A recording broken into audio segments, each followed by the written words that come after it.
அனைவருக்கும் வணக்கங்க. செரிமானம் மற்றும் குடல் ஆரோக்கியம் சம்பந்தத்தில் இந்துப்போட பங்கு எப்படி இருக்கும்னு பார்த்தீங்கன்னா, எளிதில் செரிமானமாகும் தன்மை கொண்டதுங்க. இந்த இந்து உப்பு வயிற்றுப்புண், மலச்சிக்கல் மற்றும் அஜீரண கோளாறுகளையும் சரி செய்யுது. சாதாரண உப்பை விட சோடியம் அளவு இதில் குறைவாகவும் உடலுக்கு தேவையான கரிமச்சத்துக்கள் அதிகமாகவும் இருப்பதால் இரத்த அழுத்தத்தை சீராக வைத்திருக்க இது உதவுதுங்க. இந்துப்பை இளஞ்சூடான நீரில் கலந்து கொப்பளித்து வந்தால் தொண்டை வீக்கம், இருமல் மற்றும் சளி அனைத்துமே குறையுங்க. வாய் நாற்றம், ஈறு வீக்கம் மற்றும் பல் வலியை போக்கக்கூடியது இந்த இந்துப்பு. குளிக்கும் நீரில் இந்துப்பை கலந்து குளிப்பது அல்லது உடலில் தேய்த்து குளிப்பது உடல் அசதி மற்றும் மன அழுத்தத்தை நீக்கக்கூடியதாக இருக்குங்க. தோல் நோய்களையும் குணப்படுத்தவும் சருமத்தை மென்மையாக்கவும் இந்த இந்துப்பு உணவுது. தினசரி சமையலில் சாதாரண உப்புக்கு பதிலாக இதை பயன்படுத்தலாம். அது மட்டும் இல்லாமல் பல் துலக்கும் போது டூத் பேஸ்ட்டுகளுக்கு பரிதாக சிறிது இந்த கல்லுப்பை கலந்தும் பயன்படுத்தலாம். எலுமிச்சை சாறுடன் சாறு கலந்து சாப்பிட்டு வந்தால் செரிமானத்தையும் இது அதிகரிக்கும். உங்களுக்கு நான் சொன்ன பிரச்சனைகள்லாம் இருந்துச்சுன்னா இந்த இந்துப்பை பயன்படுத்தி பாருங்கள். அதனோட ரிசல்ட் நல்லாவே இருக்கும்.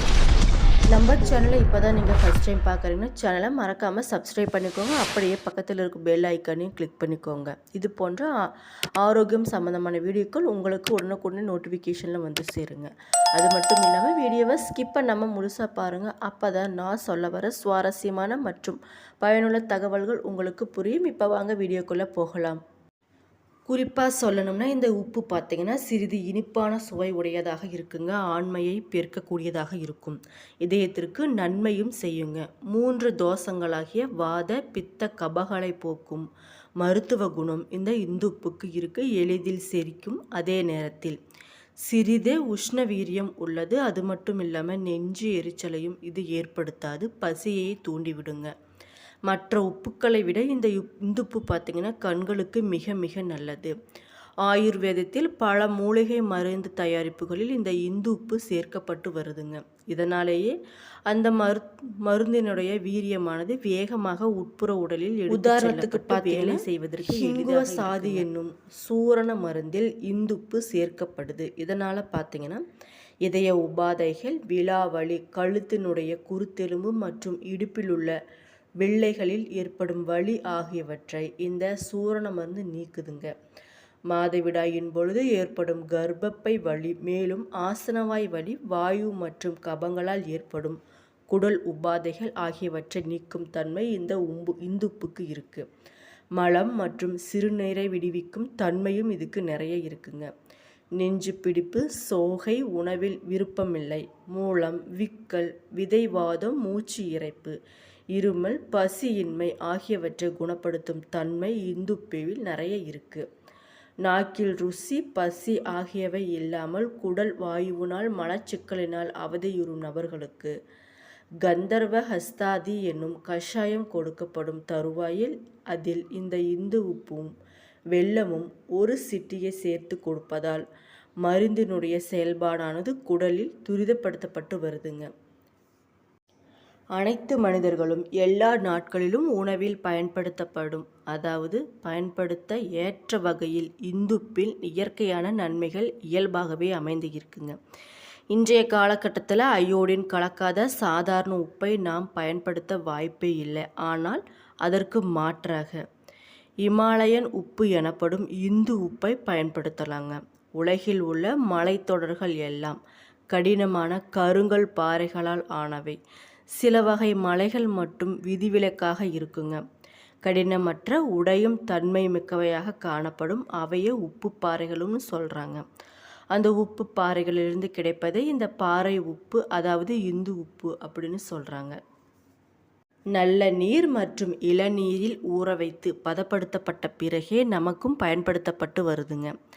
சற்றே மங்கலான பழுப்பு மற்றும் சிவப்பு நிறத்தில் காணப்படும் இந்து உப்பில் கால்சியம், பொட்டாசியம், மங்கனீசியம், சல்ஃபர் மற்றும் ஃப்ளோரைடு, அயோடின் போன்ற தாதுக்களுடன் சோடியம் குளோரைடும் அதிக அளவில் இருக்குதுங்க. மனிதர்களுக்கு நலம் தரும் 80 வகையான கனிம தாதுக்களை தன்னகத்தை கொண்டு விளங்குதுங்க இந்த இந்து உப்பு. இந்துப்பை உணவில் தினமும் உபயோகித்து வந்தால் வாதம், பித்தம் மற்றும் கபம் என்னும் வியாதிகளின் தன்மைகள் நீங்கி உடல் வலுவாக கூடியதாக இருக்குங்க. எளிதில் செரிமானமும் நிறைந்ததாகவே இருக்கும். மனிதர்களுக்கு நலம் தரும் இயற்கை தாதுக்கள் நிரம்பிய இந்த உப்பு மிகவும் நன்மை தரக்கூடியதாக இருக்கு. இந்துப்பை உணவில் தினமும் உபயோகித்து வந்தால் வாதம், பித்தம், கபம் என்னும் வியாதிகள் அனைத்துமே நீங்குங்க. அது மட்டும் இல்லாமல் கண்களை காக்கும் ஆற்றல் இந்த இந்துப்புக்கு இருக்குது. தைராய்டு பிரச்சனைகளுக்கு நல்ல மருந்தாகவே இருக்குங்க. குளிக்கும் முன் இந்துப்பை உடலில் தேய்த்து சற்று நேரம் கழித்து குளித்து வர உடல் அசதி நீங்கி மனமும் உடலும் புத்துணர்ச்சி பெறுங்க. டயாலிசிஸ் எனும் இரத்த மாற்று முறை மூலம் சிறுநீரக பாதிப்பு வைத்தியம் செய்ய வேண்டிய நிலையில் உள்ளவர்கள் அல்லது சிறுநீரகத்தையே மாற்ற வேண்டும் என்ற நிலையில் உள்ளவர்கள் எல்லாம் ஒரு தன்னம்பிக்கை முயற்சியாக 2 வாரம் இந்த இந்துப்பை கொண்டு உணவு சமைத்து சாப்பிட்டு வந்தீங்கன்னா இரத்தத்தில் உள்ள குறைபட்ட தாதுக்கள் எல்லாம் இயல்பான அளவில் சரியாகி சிறுநீரக இயக்கங்கள் சீராகி உடல் நலம் பெறுவார்கள். மேலும் உடல் வேதனைகளும் உங்களுக்கு நீங்கி உடல் பலம் பெறும். இந்த இந்துப்பு கலந்த இளஞ்சூடான வெந்நீரை கொண்டு வாய் கொப்பளிச்சுட்டு வந்தீங்கன்னா வாய் துர்நாற்றம் நீங்கும். அது மட்டும் இல்லாமல் பல்வலிகள், ஈறுவலி போன்ற வாய் சம்பந்தமான வியாதிகளும் தீருங்க. மூலவியாதிகள் மற்றும் வயிற்று புண்கள் நீங்க இந்த இந்துப்பு ஒரு சிறந்த மருந்தாக இருக்குது. சாதாரண கல்லுப்பில் சேர்க்கப்படும் அயோடின் பார்த்தீங்கன்னா இந்துப்பில் இல்லாத காரணத்தால் அனைத்து மனிதர்களும் எல்லா நாட்களிலும் உணவில் பயன்படுத்த. அது மட்டும் இல்லாமல் நம்ம தினசரி குளிக்கும் போது உப்பு இருக்கு. உப்பை போட்டு குளிக்க தேவையான உடம்புக்கு தேவையான இரும்பு சத்தை இது உருவாக்கக்கூடியதாக இருக்கு. இரத்த அழுத்தத்தை சீராக வைக்கவும் இந்த இந்துப்பு பயன்படுதுங்க. குளிர்ச்சியூட்டும் தன்மை உள்ள இந்த இந்துப்பு பார்த்திங்கன்னா பசியை தூண்டும், மலத்தை இழக்குங்க. அது மட்டும் இல்லாமல் இதில் இருக்கக்கூடிய மருத்துவ குணங்கள் ஆயுர்வேதத்தில் பயன்படுத்தப்பட்டு வருதுங்க.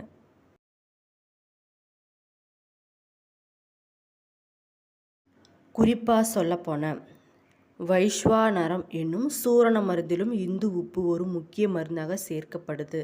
எப்படின்னு பார்த்தீங்கன்னா ஒரு ஸ்பூன் இந்த சூரண மருந்தை சிறிது வெந்நீருடன் கலந்து காலை இரவு உணவிற்கு அரை மணி நேரம் முன்பு சாப்பிடுவதால் குடல் சார்ந்த வாயு உபாதைகள் அதாவது பசியின்மை, மலச்சிக்கல் போன்ற பிரச்சனைகள் நீக்கப்பட்டு உடல் ஆரோக்கியம் அடையக்கூடியதாக இருக்குங்க. அதே போலவே அஷ்டசூரணம் என்னும் ஆயுர்வேத மருந்திலும் இந்த இந்துப்பு சேர்க்கப்படுவதால் குடலில் வாயு பந்து போன்று உருண்டு ஒரு பகுதியில் உந்தப்பட்டு பெரிதாக காணப்படும் உபாதையும் பசியின்மையும் குணப்படுத்துவதில் பெரிதும் பங்கு வகிக்கிறது இந்த இந்து உப்பு. இந்துப்பு பார்த்திங்கன்னா தற்சமயம் சுத்திகரிக்கப்பட்டு விற்பனைக்கு கடைகளில் கிடைக்கக்கூடிய ஒரு பொருளாக இருக்குது. இதை பழங்களை நறுக்கி அதில் தூவியும் சாப்பிட்லாங்க. பழங்களால் ஏற்படும் குளிர்ச்சியும் கடினமான தன்மை கொண்ட இந்துப்பில் நீக்கப்பட்டு விரைவில் செரிமானத்திற்கு இது உதவி புரியுது. கண்களுக்கு மிக மிக நல்லது என்பதால் ஆயுர்வேத கண் சொட்டு மருந்துகளில் கூட இந்த இந்துப்பு சேர்க்கப்பட்டு தயாரிக்கப்பட்டு வருதுங்க. அது மட்டும் இல்லாமல் ஒரு சிட்டிகை இந்துப்பை சூடாக்கப்பட்டு மூலிகை தைலங்களில் சேர்த்து நன்றாக கரைத்து அதன் பின்னர் வலியுள்ள மூட்டு போன்ற பகுதிகளில் தடவினால் சிறந்த ஒரு வலி நிவாரணியாகவும் இந்த இந்துப்பு பயன்படுத்தப்பட்டு வருது. இரு தொடர்பான பிரச்சனைகள், அசிடிட்டி, வயிற்று புழுக்கள் மற்றும் மலச்சிக்கல்கள் நீங்க இது பெரிதும் உதவுதுங்க. வெதுவெதுப்பான நீரில் இந்த இந்துப்பை கலந்து கொப்பளிப்பதால் பல்வலி, ஈறுவீக்கம் மற்றும் வாய் துர்நாற்றமும் குறையக்கூடியதாக இருக்குது. சித்த மருத்துவத்தில் கூட இதை பயன்படுத்திட்டு வராங்க. மூலம் மற்றும் வயிற்று புண்களுக்கு ஒரு சிறந்த மருந்தாக இந்த இந்துப்பு இருக்குங்க. அது மட்டும் இல்லாமல் இந்துப்பு கலந்த நீரில் குளிப்பது உடல் அசதி, மன சோர்வை நீக்கி புத்துணர்ச்சி தரக்கூடியதாக இருக்குங்க. Sodium, chloride, calcium, potassium, magnesium போன்ற தாதுக்கள் இதில் அதிகமாக இருக்குது. எச்சரிக்கையாக இருப்பது என்னன்னு பார்த்தீங்கன்னா கல்லுப்பு போலவே இந்துப்பையும் அதிகமாக பயன்படுத்தினால் உயர் இரத்த அழுத்தம் ஏற்படும் வாய்ப்பு என்பதால் கவனமாக இருந்துக்கோங்க. மருத்துவரோட ஆலோசனைப்படி இந்துப்பு சாப்பிடுவது மிக மிக நல்லது. இந்துப்பு சிறுநீரக செயலிழப்பை 2 வாரத்தில் சரி செய்யும் என்பது தவறான தகவல். இருப்பினும் அதிக அளவு உட்கொள்வது சிறுநீரகத்தை பாதிக்கக்கூடும் என்பது நம்மளுடைய ஆய்வில் சொல்லப்பட்டிருக்கு. மருத்துவ குணங்கள் இருந்தாலும் உணவில் தேவையான அளவு மட்டுமே பயன்படுத்த வேண்டும்.